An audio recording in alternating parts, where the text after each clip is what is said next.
Serial तुम से तुम तक अब और भी ज्यादा इंटेंस और इमोशनल होता जा रहा है। आने वाले एपिसोड में हॉस्पिटल का माहौल पूरी तरह से हैवी दिखाया जाएगा, जहां अनु और आर्या का इमोशनल रियूनियन सबका दिल छू लेगा।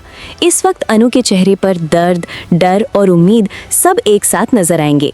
गोपाल जी की जान बच चुकी है। डॉक्टर्स ने कंफर्म कर दिया है कि ऑपरेशन सक्सेसफुल हो गया है, लेकिन अभी तक उन्हें होश नहीं आया। ये खबर अनु के लिए एक बड़ी राहत बनकर आती है, लेकिन उसका दिल अभी भी बेचैन रहता है। इस थोड़ी सी तसल्ली के बाद अनु आर्या के पास जाकर उससे माफी मांगती है। वो इमोशनल होते हुए कहती है कि उसने मजबूरी में घर छोड़ा था और बिना कुछ बताए चली जाना उसकी जिंदगी का सबसे मुश्किल फैसला था। अनु बताती है कि जब उसे अपने पापा की हालत के बारे में पता चला तो उस वक्त उसके लिए कुछ और सोचना मुमकिन ही नहीं था। अनु अपनी फीलिंग्स को लेकर पूरी तरह से कंफ्यूज होती है। उसके दिमाग में ये डर घूमता रहता है कि शायद आर्या उसे गलत समझ रहा होगा। शायद उसे लगा हो कि अनु के इमोशन सच्चे नहीं है।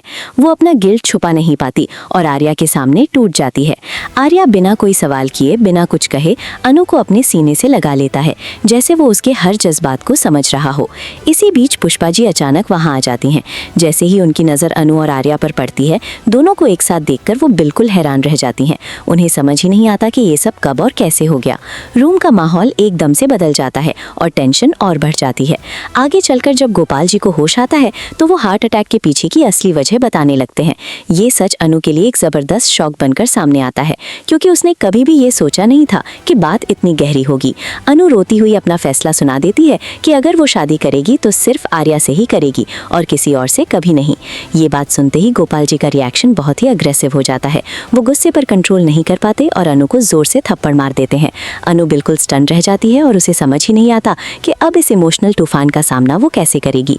अब देखना ये होगा कि ये फैसला घर के माहौल को किस दिशा में ले जाता है।